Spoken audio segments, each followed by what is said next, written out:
สวัสดีจ้าพบกับช่องโตอ้วนชวนกินอีกแล้วจ้าพี่น้องนี่ก็สิพามากินตำบักหุ่งจ้าครับก๋วยเตี๋ยวครับมีข้าวปุ้นพร้อมจ้าพี่น้องแล้วก็ผักบุ้งมาเริ่มกินกันเลยจ้าพี่น้อง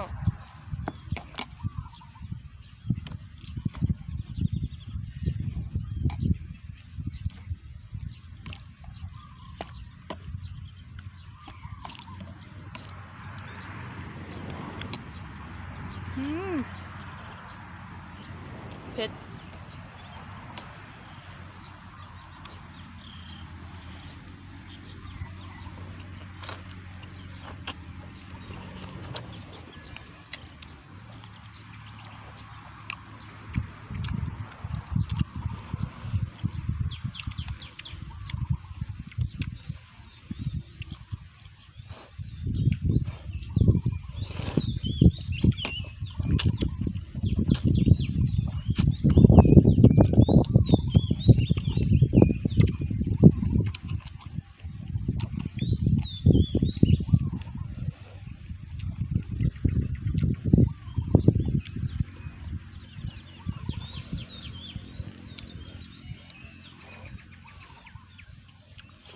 ตำบักหุ่งเผ็ดคักพี่น้อง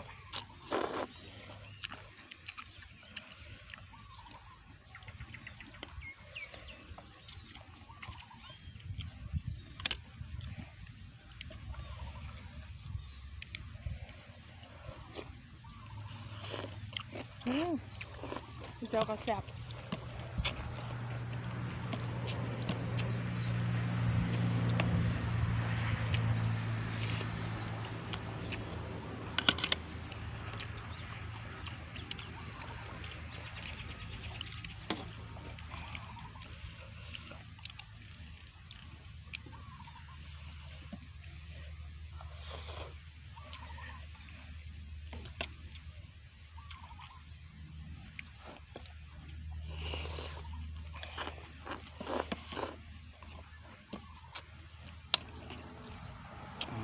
ผงเดือดต่อ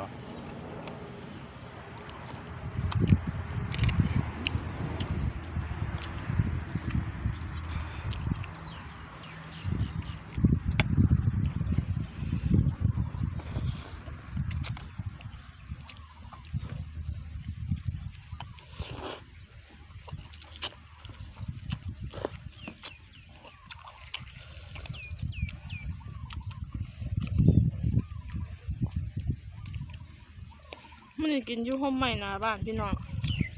มันหอนกินในเฮือนบ่ได้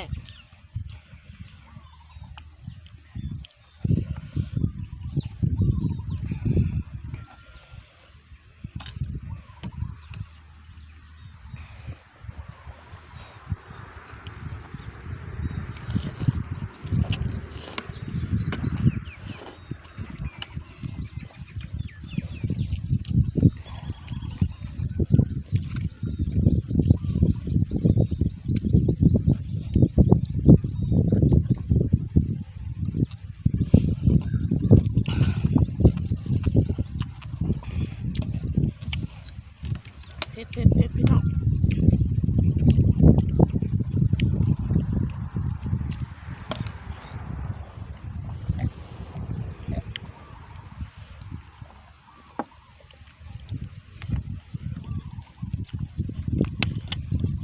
ตำบักหุ่งเผ็ด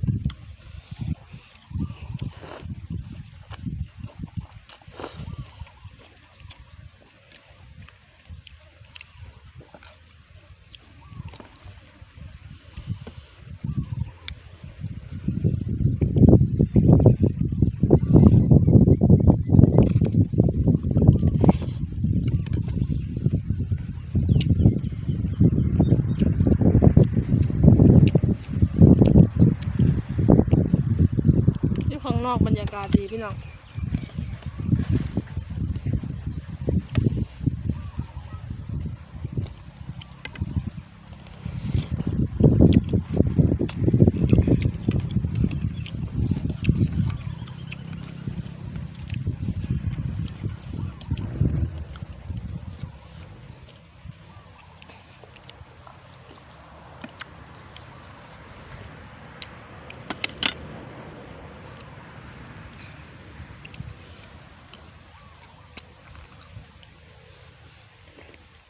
เผ็ดมาไว้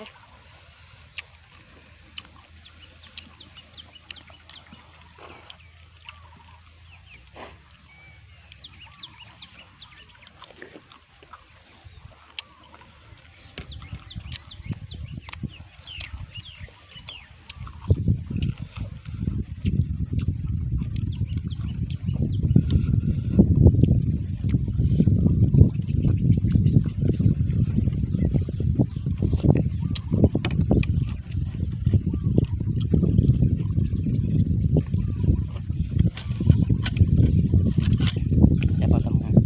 จับนี่บ้าง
เผ็ด